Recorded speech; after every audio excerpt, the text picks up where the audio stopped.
They tell you it's lonely at the top, but they never tell you that the loneliness is intentional. Most people spend their lives terrified of being alone, yet the elite spend their lives perfecting the art of exclusion. Imagine a glass wall, invisible to the naked eye, but stronger than steel, separating the architect of a civilization from those who merely inhabit it. You think you want to be on the other side of that glass, but you don't understand the price of admission. It isn't just your money or your time, it is your very connection to the collective reality of the masses. To enter the realm of the 1%, you must first undergo a psychological amputation. You must cut away the parts of yourself that need validation, the parts that crave the warmth of the crowd, and the parts that fear the cold silence of the summit. This is not a guide on how to get rich. This is a dissection of why, once you arrive, you will never look back at the 99% with anything other than a clinical, detached curiosity. The world is a marketplace of energy, and most people are unknowingly leaking theirs into the void. Look at the average person's day.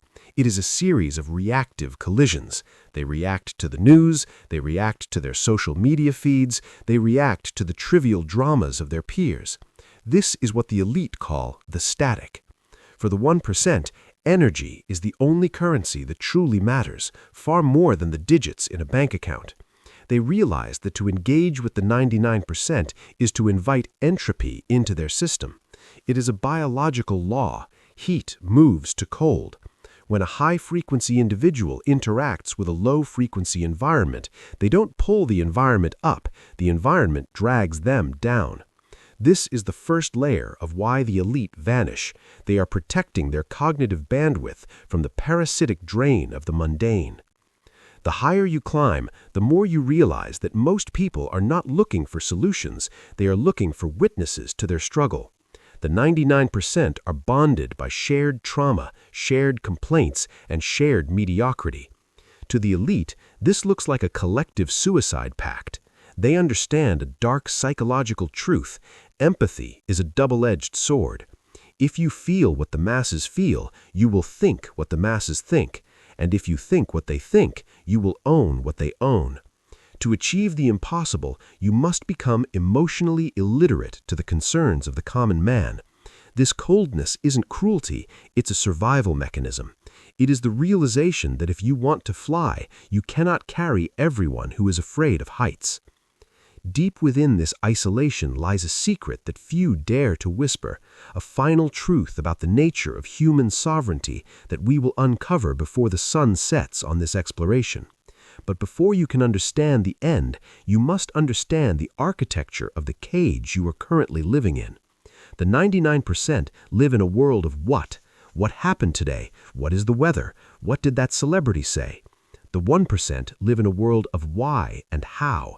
This shift in syntax creates a linguistic barrier more profound than any ocean.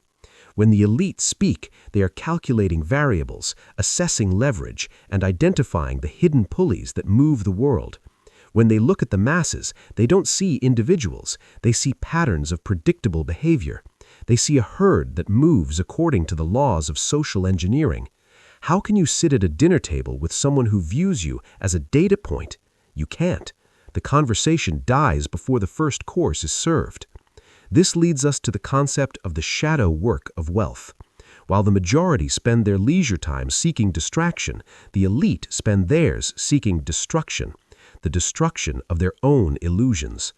They isolate because the crowd is a hall of mirrors.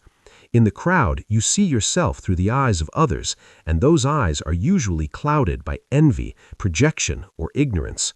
To truly master reality, one must step out of the mirrors. They retreat to the shadows to face the parts of their psyche that the 99% are too afraid to acknowledge, their ambition, their ruthlessness, and their capacity for godhood. They know that greatness is a solitary pursuit because it requires a level of focus that is physically impossible in a social setting. Silence is the laboratory of the genius, and the elite are the world's most dedicated scientists. Consider the predatory nature of the social contract. Most social interactions are covert negotiations for status. In the 99%, status is earned through conformity. You are liked because you are relatable. You are praised because you stay humble. But the elite have no interest in being relatable. Relatability is a chain that keeps you tethered to the average. The moment you become exceptional, you become a threat. The 99% do not want you to succeed. They want you to succeed only as much as they can tolerate. They want you to see you win, but never more than them.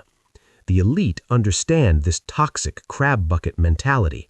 They know that if they stay within reach, the masses will try to pull them back down, not out of malice, but out of a desperate need to feel okay about their own stagnation.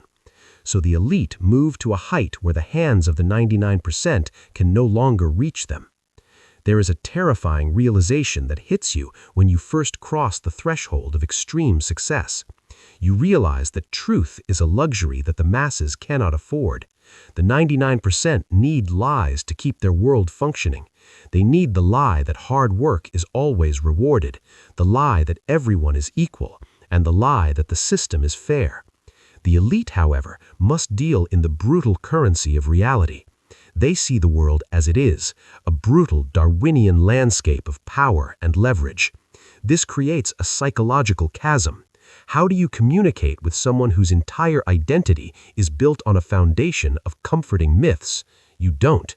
You speak in platitudes, you wear a mask of politeness, and you retreat as quickly as possible to the company of those who see the world through the same cold, clear lens. But don't be mistaken.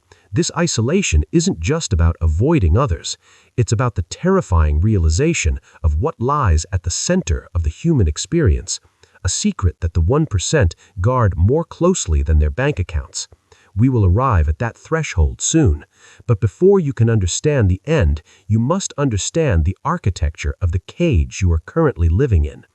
The higher you climb, the more you realize that most people are not looking for solutions, they are looking for witnesses to their struggle. The reason that they are alone is not because they avoid the 99%, but it is because they designed the world to avoid them. This process begins with something I call the arc of the void. The first curve of this arc is the emperor's new clothes phenomenon. This is when the successful individual realizes that he or she is surrounded by a universe of yes men.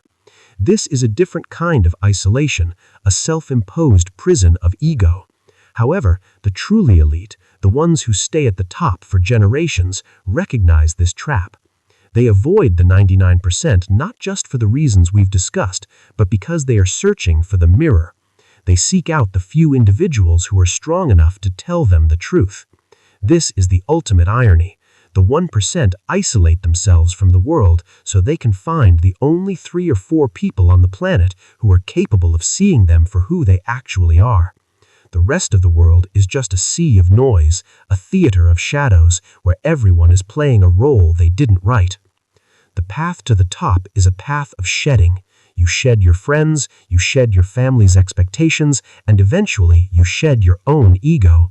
What is left is a singular, focused point of will.